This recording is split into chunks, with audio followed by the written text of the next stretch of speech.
17. More music. Oh my God. Here goes. Blazing across the airwaves right now. Get ready. Now this is Freddie McGregor, and you're tuned in to the baddest rhythm of all time. Grant's Rock Warehouse is trying to change the world, one track at a time. Are we on the air? Yes, you are. More music. More of the time. Grant's Rock Warehouse. Don't understand what's going on here. Welcome to Grant's Rock Warehouse and to another episode in our Frank Zappa series. Tonight, we are going back to 1988, and we're going to take a look at the Frank Zappa album, Guitar. BM Bolt is back. This is another one of those instrumental albums. Frank was doing a lot of them during this era.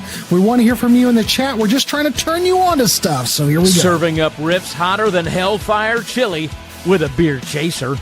Grant's Rock Warehouse.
There you go. Instrumental Zappa. I think this I'd cut right off. I forgot because all these tracks on this, Byron, all the tracks on this thing, everything kind of flows together, you know. Yeah, it's kind of the way he was doing everything. I'm getting echo. Go ahead. Yeah. You got to wait for me to click the button. Oh, sorry. Yeah, there's a lot of segueing in this. It just goes from one track to the next. But before we go into just talking about this album in general, we should probably talk a little bit about that track, Sexual Harassment in the Workplace. I love that title. That was originally, when this first came out, that was on a 3-inch CD single. I used to have that. I sold it a bunch of other stuff. Did that come out like on Ryko or something? Yeah. Yeah. So, what might have been Barking Pumpkin, because the album's on Barking Pumpkin, but it was a 3-inch CD. I think that sounded like that was like the show intro, because you could hear the band starts playing and then they start getting a little excited. I think Frank comes walking out, and I think he probably would start introducing the band, but they faded it out right before he was going to do that. It felt like that was coming up. So yeah, that was usually, I think, the show opener, at least for that tour. That's probably 84 or 82, I would imagine. But that's going to be the most traditional song on here. It's a nice, great slow blues tune. 100%. I think that's a good way to open up the record. I mean, it is bluesy. It's very organic. And I think, well, let's say this. The guitar tone on this track is absolutely wonderful. And the way he uses the feedback to his advantage on it. I'm going to give this track. See, this record, Byron and I were talking about this briefly before the show. This record's really hard to rate because it's almost like you have to take it on an individual track basis and then kind of come up with a rating, because there's so many tracks on it for once. It's a bit overwhelming. Yeah. To take in all at once. So you're better off breaking it into different sections. But I will say this. Fantastic opener. I give that a 9 out of 10. I mean, so far we're heading on into it on a high note. So yeah, let's kind of lay the groundwork on this. So this was released on April 26th of 1988. I remember when this came out. I was into Zappa by this point. It was recorded from 79 to 84. Now, the vinyl version, I don't think I owned that. I think I held out for the CD. It had I think 19 tracks is all. It was 83 and a half minutes. The CD is 131 and a half minutes, and it has 13 bonus 32. It has 32 tracks total. So I think I held out for the CD when it came out. And, to sit here and say, okay, we're going to talk about 32 guitar instrumentals, that's a little overwhelming. So we're probably going to skip over some things here and there, but we're going to play a few things too. Because, it's hard to describe these tracks. Sometimes it's like, well, let's just play a few things. That way you can really hear what it's like. But right. What I had read was Frank wanted this to be another 3-record set, like the Shut Up and Play Your Guitar. But he only released the 2 on vinyl. It's probably not that much shorter than the 3-disc Shut Up and Play Your Guitar. But the CD, like we said, that's 131 minutes. That's Jesus. That's a lot. That's definitely at least 3 vinyl albums. So what I did read also was that the segues between the vinyl and the CDs are different too. So maybe. So what are you basing yours off of? I'm basing it off the CD. Yeah, me too. All 32 tracks. But so this is the sequel to the Shut Up and Play Your Guitar 3-record set. But I think this has a little more variety, mostly probably because the songs are shorter and there's just more songs. Yeah. So you may have had 20 songs on the other set, 21, somewhere around there, 22. So when we talk about these solos are basically solos. There's very few things on here that I would really call a song. When we played that, to me, that's a song. There's probably 3 or 4 songs on here. Everything else are just instrumental interludes extracted from songs they played live. And it's typically the guitar solo portion of the song.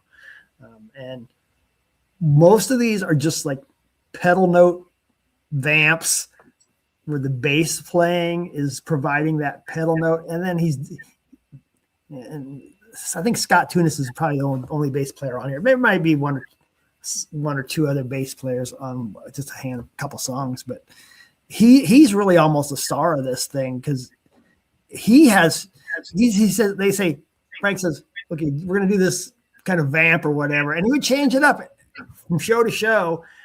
So the solos were completely different from one song one night to the next song because of the way the interlude was laid out or whatever the vamp was. And a lot of times it's just the drums are just kind of keeping a beat, and it's free. He's kind of freelancing back there too on drums.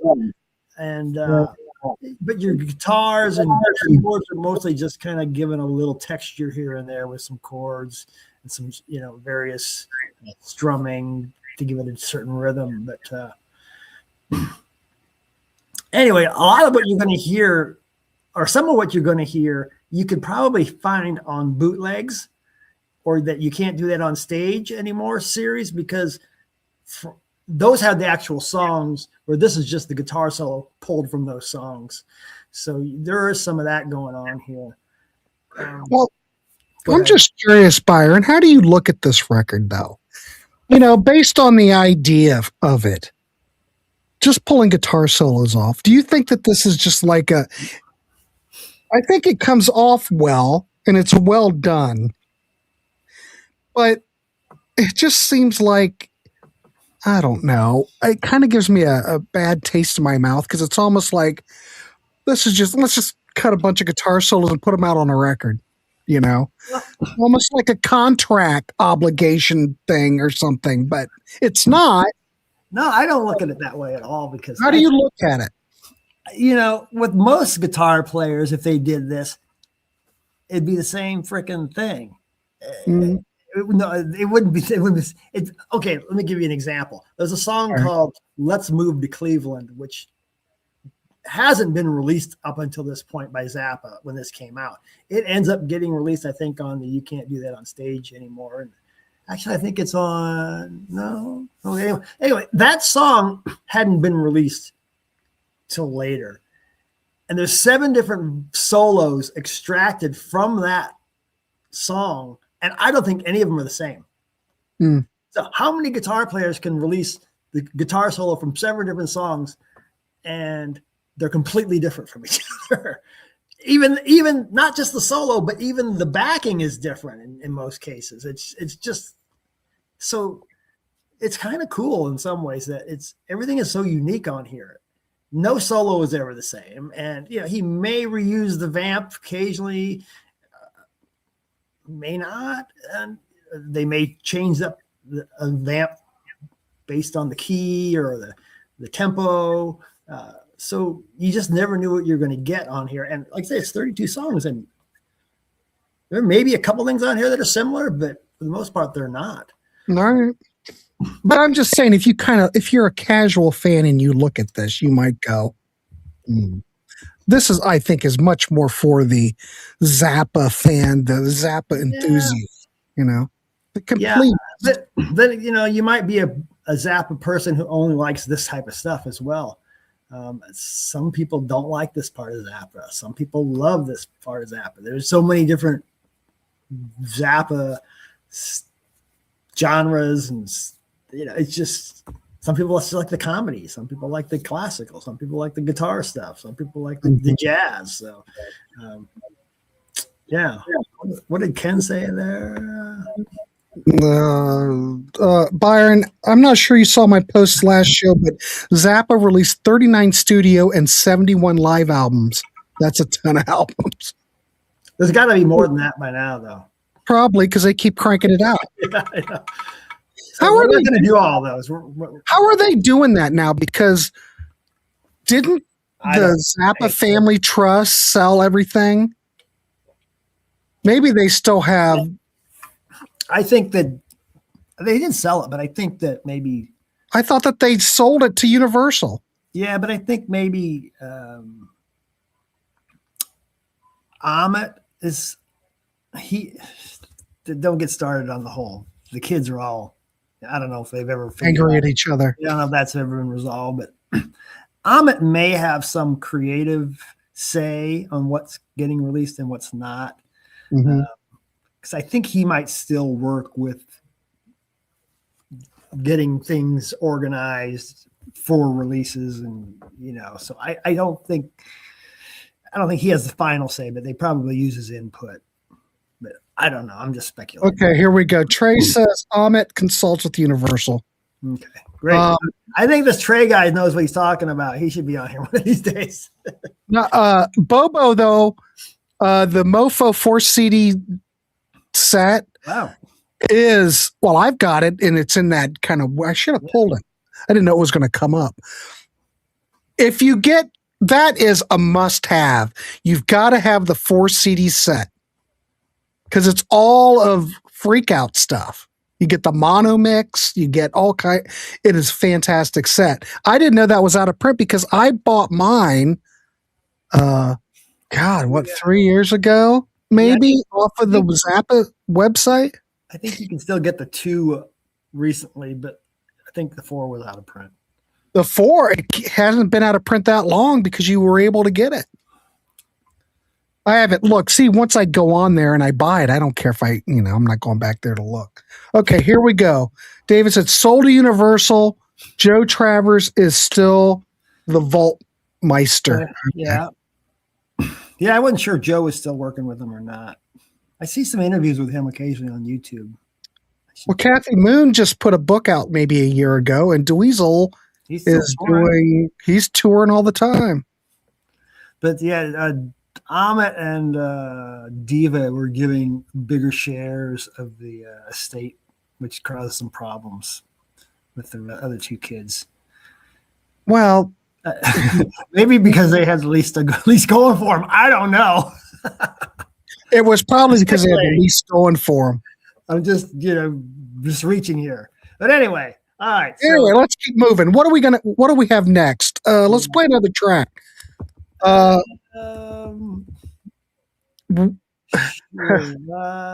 we ever really safe in San Antonio? Okay, yeah, we can go with that. Let's play it. Again, kids, we're just trying to turn you on to stuff. Let us know what you think. Again, this is pretty much just hey, man, we go from playing death metal. What were we playing? Death metal before? I don't know what the fuck that was. So when you listen to this one, pay attention to the bass, because like I said, he starts out just kind of doing pedal tones for the most part, but then he does some freelancing here and there, and then later on in the song he starts doing a whole lot more, and everybody else is just kind of keeping a nice rhythm for Frank to do whatever the hell he's going to do, and he never does the same thing twice. So, all right, here we go. All right, keep it clean, everybody. We're going to do it. Here we go.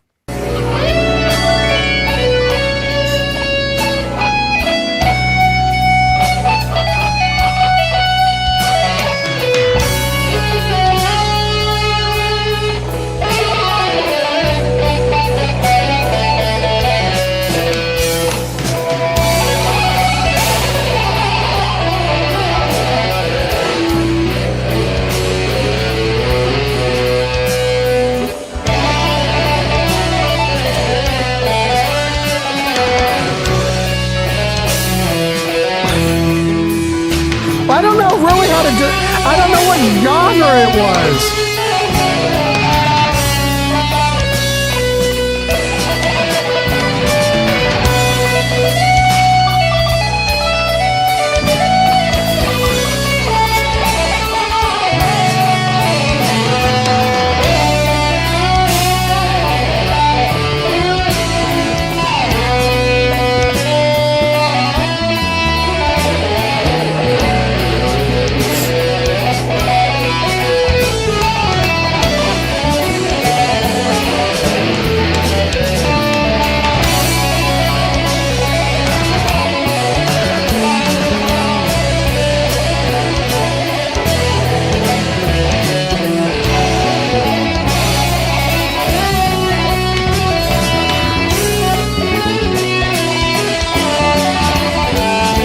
Yeah, listen to the bass playing.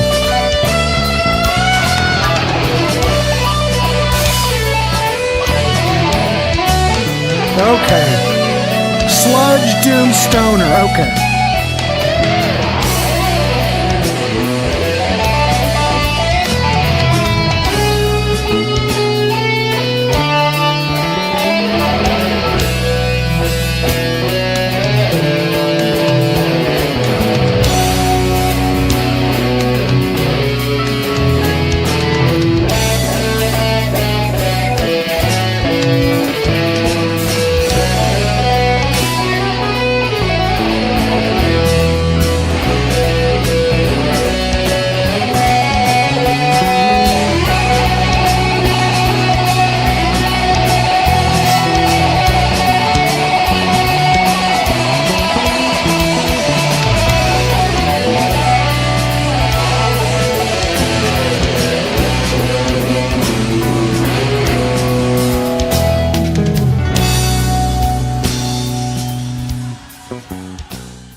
Wow.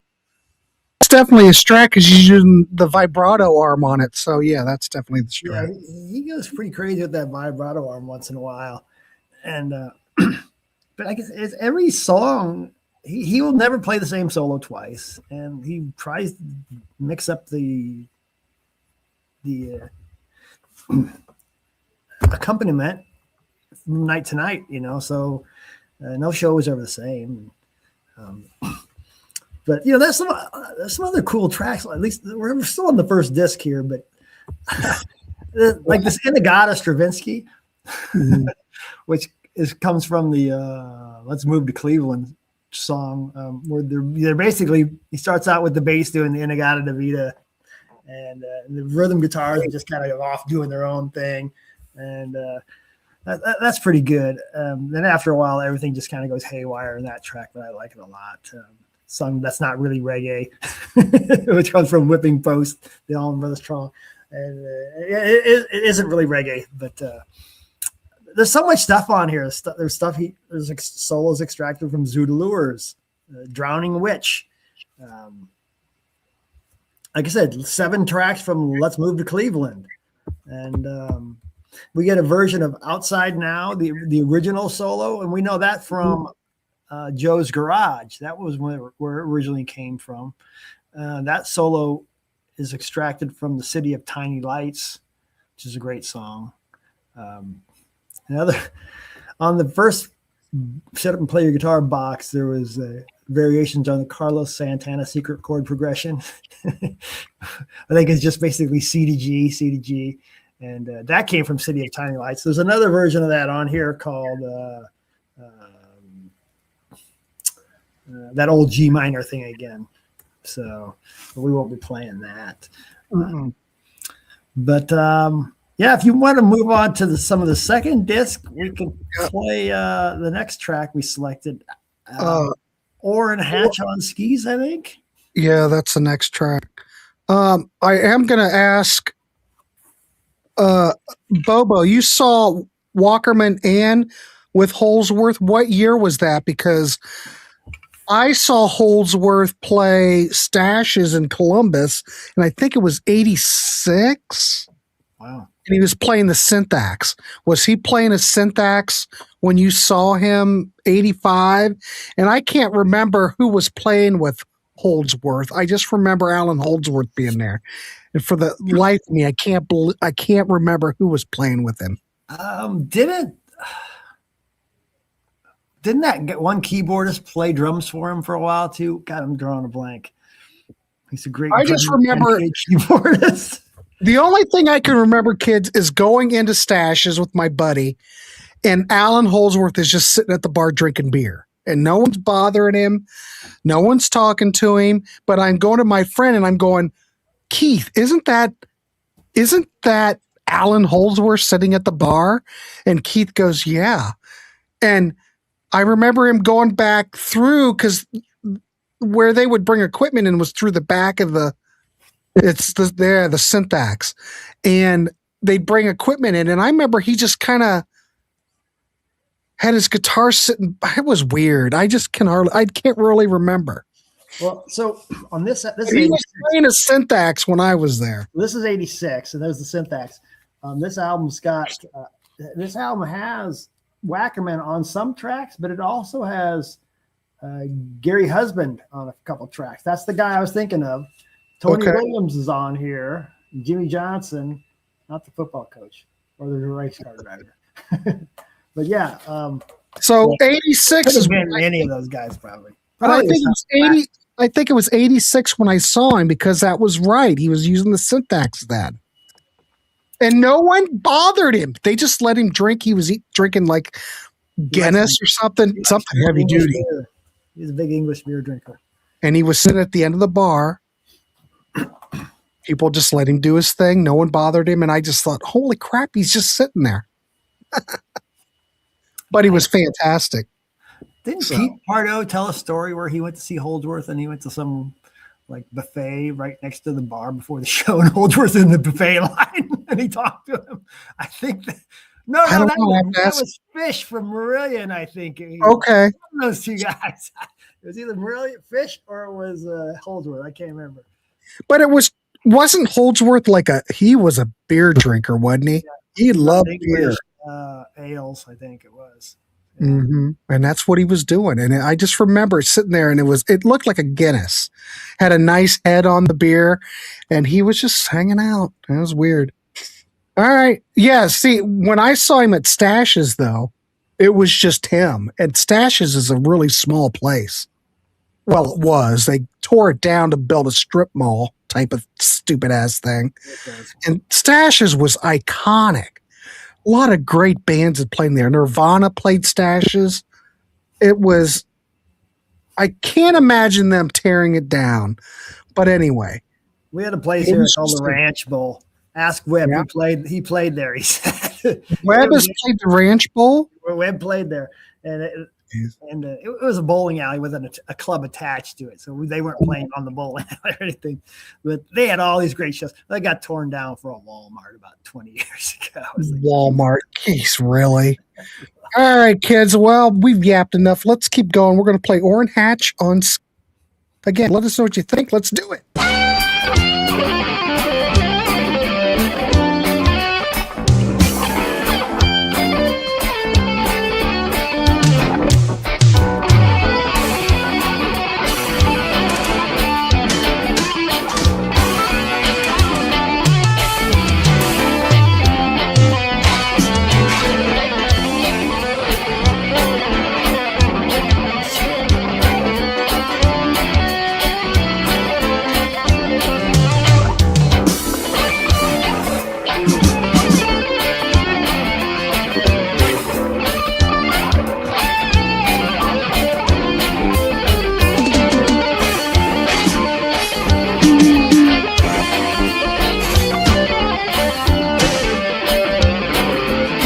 It's reggae.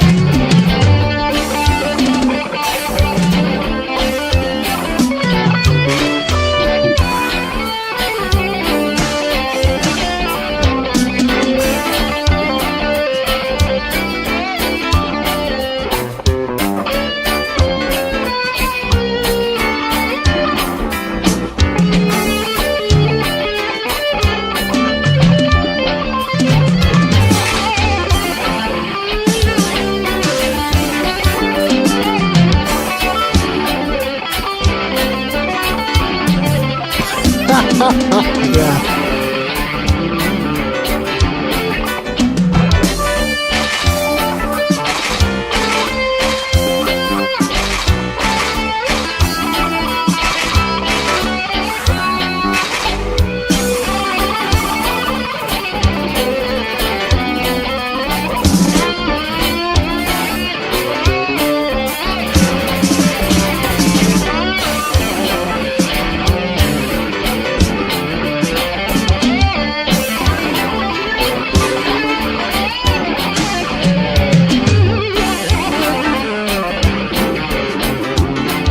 There's the Strat. He's playing the Strat again. Oh, got it. Faded out quick.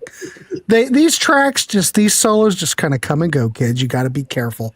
But yeah, he's playing a lot of Strat on these tracks that you've picked. Yeah. I think he focused on certain tours. I know he had that but I think this tour he was doing a lot of Strats. Yeah. Someone mentioned he did a lot of reggae. He does a lot of reggae on these solos during the 80s. He just liked to kind of groove over it, I guess. But you can hear on that track how Wackerman's just going and doing whatever the hell he's feeling like doing, and there's those electronic sounds, and and the bass is just really driving these songs as well. And for being a mix of acoustic and electronic drums, it's really not anything offensive, Well, I just remembered Ed Mann's also in the band too. So who knows what Ed's doing? Maybe Ed's doing some of that other electronic sounds too. But there's just a lot going on there. But there's another track on here. Short, I think. That was the second song on the second disc, but the fourth song is this For Dwayne, which is basically Dwayne Allman, and it's the solo from Whipping Post, and that was also on the Them or Us album. That solo on that album, though, was reggae, where this one's not. This one is basically very similar to Manish Boy, the Muddy Waters track. Da da da da da da. Just keep doing that. And Frank's just going off on it. It's really good. What else? Some other highlight? That Orrin Hatch on skis, though. I didn't mention how that actually comes from a song called "Ride My Face to Chicago," which is another track that never got released till the "You Can't Do That on Stage." That's a really good track. That was like fast reggae, but the song isn't really reggae, but it's a fast track. So. That's a really good tune.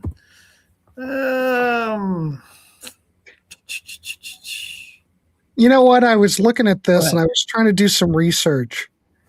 And evidently, the fan base that Zappa had, a little bit of background behind this record, he compiled it to give fans more of what they wanted. I guess during this time period, maybe it was the 80s, I don't know. They wanted a lot of his guitar playing. So, and with no vocals. So that's why he actually put this record out, because the fans were wanting this. So, depends on how you look at it. But no, fans want to do it. Yeah, it's because, like I said, some of the fans loved this. Some hated it. But he would try to please a little bit of everybody. So, but the next track we were going to play, Do Not Try This at Home, right? Mm-hmm. Which comes from Black Page, which is really more of started as a drum solo. Then he added music to it at one point. But this is actually similar to a different track on here called Move It or Park It. And they're both basically very similar to the song Them or Us from the Them or Us album. So this might sound familiar if you've heard that track. It's very aggressive, a lot of distortion and tremolo bar on this. I really like this song. That's one reason. All right. Go, kids, brace yourselves.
Yes, Vernon Reid.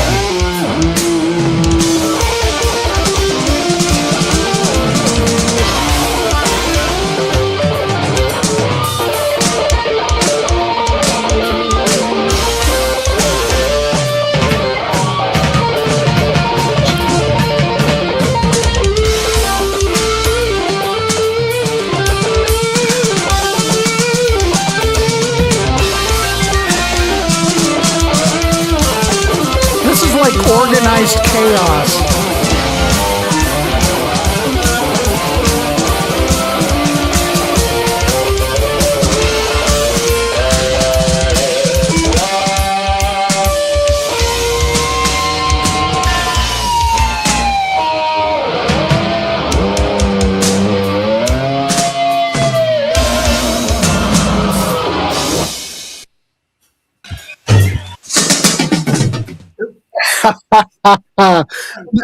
It's amazing that you listen to those tracks. I keep thinking they're just going to fall apart. They don't. Yeah, the drums on there are like total jazz, like you're saying. The band is jazz. It's jazz. Let's be honest. Yeah, that was a good point. It's Vernon Reedish at times with that solo. Stephen David says, I can play this and I don't know how to play guitar. Well, some of this, though, sometimes I think, and I think Zappa's probably talked about this before, everything, he's just going for it. He doesn't even know what he's going to play. And some of it, I think, comes off better than, certain tracks come off better than other tracks. I think that this track has a lot of it's just kind of, I don't want to sound negative, but it's just kind of a mess. But then when you listen to like this, sexual harassment in the workplace, it's absolutely stunning. Now, go ahead. I'm just saying, from a guitar playing standpoint, I mean, I remember working back in the guitar store in the 80s, and I'd have kids coming in and they would noodle stuff, and it sounded like this. And I'm not trying to be critical, but a lot of this is reminiscent of some of these guitar players that just kind of don't really have anything thought out. And now I understand. I'm not even sure what I'm trying to say. It's like Jeff Beck. He didn't know what he was going to do. No, Jeff Beck always knew what he was doing. Well, no, but he never played it the same way though. What I'm saying is that when you listen to Jeff Beck, everything, he was so good. Now I'm saying Zappa as a guitar player. Yeah, he plays guitar, but I don't think he's like an incredible guitar player. No. None of the guitar people talk about Zappa, really. I understand that he's decent, but some of this stuff sounds like someone sitting in a guitar store and they're 15 years old. Jeff Beck, though, Stephen Davis says it's pure shit. Jeff Beck, though, you listen to anything that Jeff Beck plays and it's absolutely mind-blowing, you know? But I don't want to. Jeff went for it. When Jeff was live, he went for it. Frank's going for it. But, I don't want to get into a lot of theory. I'm not really the most knowledgeable at theory. But Frank, he had certain things he liked to do. He liked the pedal tone, like I mentioned, and he liked to keep the rhythm fairly straightforward behind him, just maybe a couple chords. And then he'd be like, okay, I can play this in A Lydian or A Mixolydian, because I don't think he was that. I don't think he could just knock out some harmonic minor shit. Maybe he could, but he liked certain modes, and he stuck with that for the most part. That kind of goes along with what you're saying, Byron. Kind of goes along with what ENPV says. It's probably a lot more calculated than we realize. Yeah, it is, but it's not probably as sophisticated as. I don't think it's overly sophisticated, but he would be like, look, I want you guys to do it this way. And he was just comfortable with that key, that mode, and he could do some different things with it. And That's all he needed. And Yeah, but a lot of this, I'm not even sure if he's in a key. well, yeah, I mean, if you read that Zappa atonal. analysis, the guys who analyze a lot of the stuff, they're like, I don't know what key this is even in. Right. I don't And think it doesn't matter. Zappa- He would change modes throughout the solo. It'd be D, but it might start out as a Mixolydian and then move to a Lydian just by changing one note in the scale, and he would just do that on the fly. So he was mixing modes, during the solos. But like I said, I'm not that knowledgeable about theory, but I know. No, I think what you're saying, Byron, I think that makes sense. We did need another Chet Atkins. Here we go. And then I don't know what NNPV means, but Frank is a composer first, correct? Band director next, yes, and then a guitarist. Yes, he is a composer first. He uses the guitar, but he could have used something else. I totally get it. But I think if you put Dweezil and Frank in the same room, Dweezil would blow the doors off of Frank. Dweezil is a player. Dweezil's a guitar player first. Well, Dweezil's a guitar player first. Right. So thank you for saying that. That makes perfect sense. Bobo says my favorite Frank Zappa guitar work was from 73 to 79. Yeah, I think as a composer, he definitely a composer first, and an arranger. And you said band director, but an arranger. The guy was brilliant at arranging. We must keep that, even I think composer, arranger, band director, then guitar player. I'm gonna add arranger in there.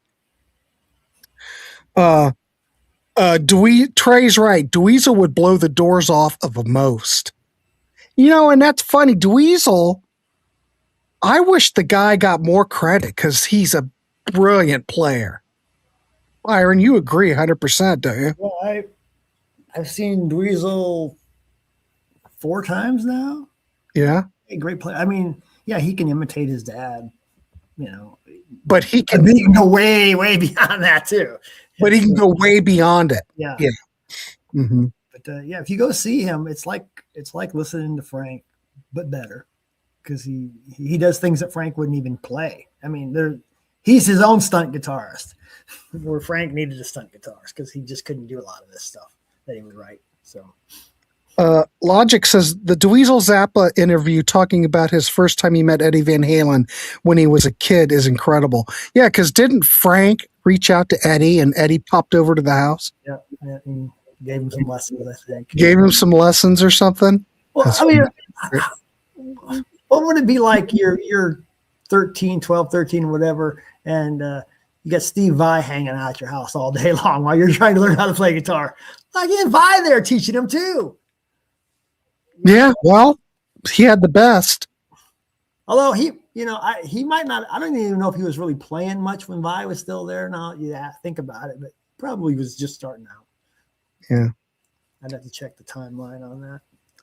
But yeah, what else do we need to cover? We've reached all of our tracks. Anything you want to mention about this record? Mention that Watermelon and Easter Haze on here as well. And to me, that's a song like the first track we played. And that's one of Frank's probably most famous guitar solos.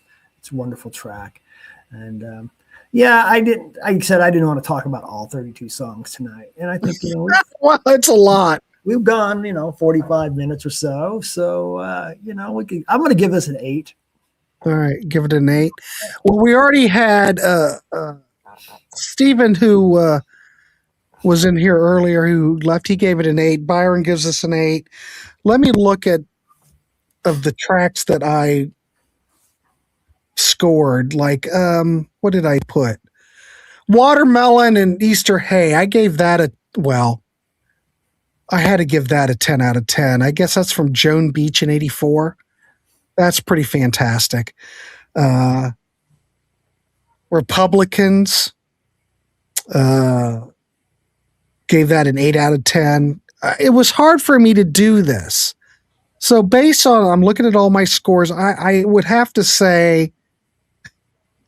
What was the worst thing on here for you? There's really nothing on here that's bad. Let's be honest.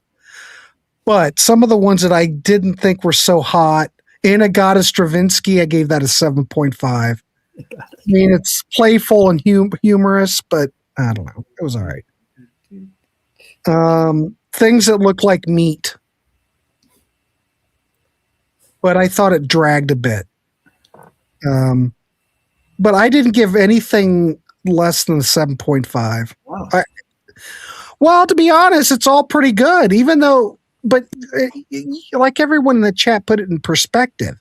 I think everything that he did, I think there was more to it than it appeared. Like something I might look at it and go, well, that's just noodling.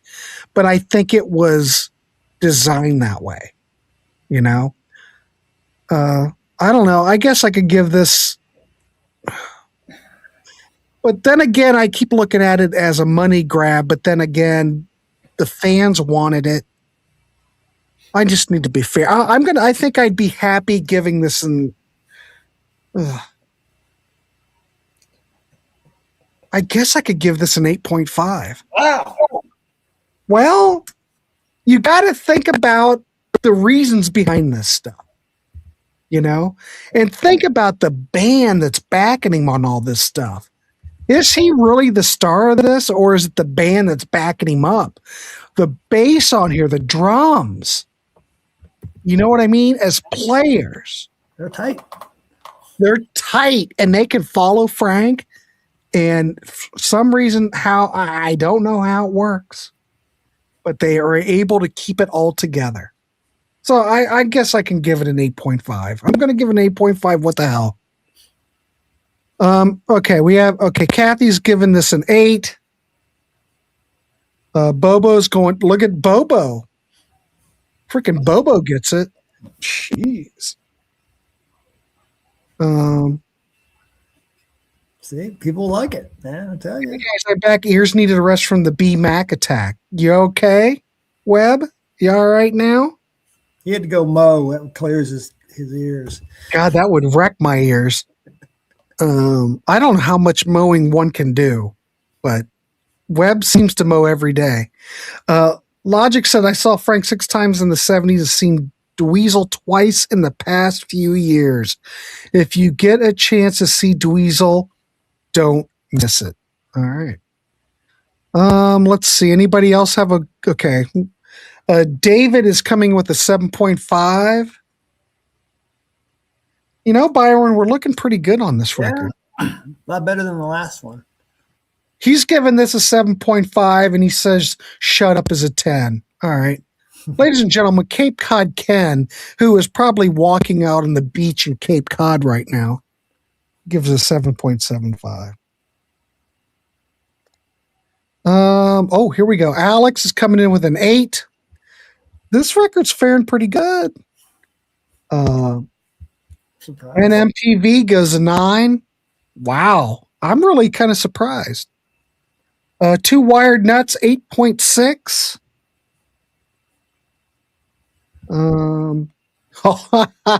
Kyle says all the web's a stage.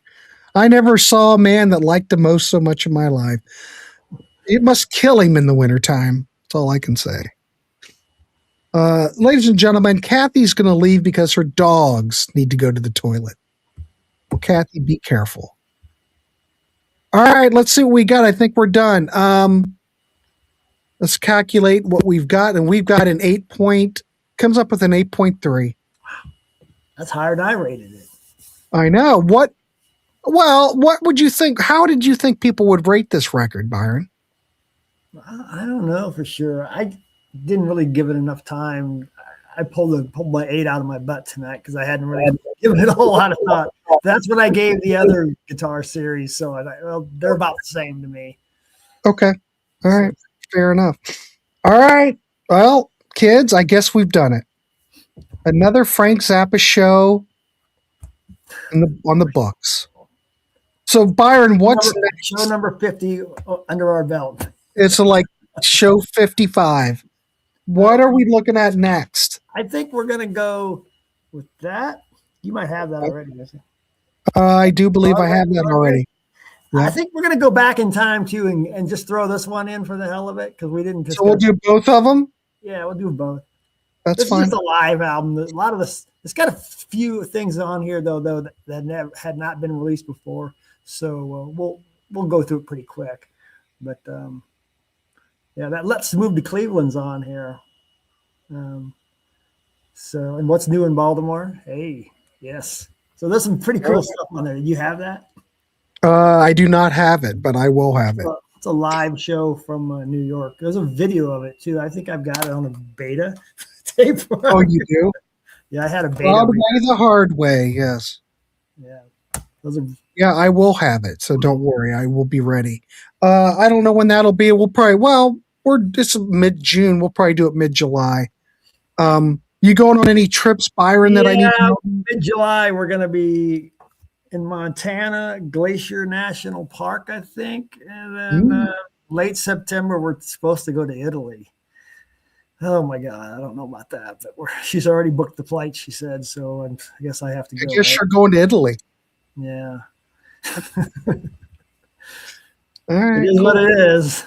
You want to go? Right. You want to go instead? You can take my spot. I could go if you want.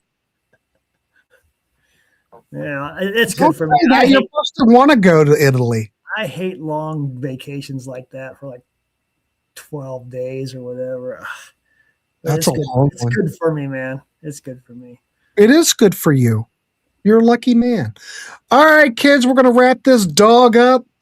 Tomorrow night, we have a little-known band that you should know. We had a bonus one tonight with Brian McFadden, which he knocked it out of the park. Mr. B.M. Bolt will be here tomorrow night. No, next week. No, I mean next week. Yeah. Tomorrow we've got... bands by you one more time. Who's coming tomorrow? Oh, Johnny Metal will be here tomorrow. And Byron will be here the week after. So anyway, tune in for that. It'll be fun. And don't forget, on Friday, if you are a Patreon member, if you have not put in your requests, we are going to do a Patreon. Well, we'll stream it live, but it's all Patreon requests. It is your requests, not anybody else, but we will be doing that on Friday. So all Rush songs. It could be Rush. I don't know. Yell Rush. Could be Rush. Maybe I'll stick a Rush song in there. Maybe the Necromancer might make another appearance. Something from like Counterparts. I like that. You didn't play anything from Counterparts. Yeah, that album's pretty good. I like that era. I'm a Terry Brown guy. Die? He died? No, but I like Terry Brown. Oh. That era. He was just on. Wasn't he just on Rick Beato? Rick Beato. Yeah. So anyway, cool. So anyway, Johnny Metal tomorrow. Byron will be here on the following Wednesday. So anyway, we're going to go. Keep it clean, kids. Wrap the rascal. You know how it works. And Webb, don't overdo that. You got to give that yard a break. You can't mow it every day. That's hard on it. So, all right, Byron, thank you again. We will be back next month. Keep it clean, wrap the rascal, and buckle up. We'll see you.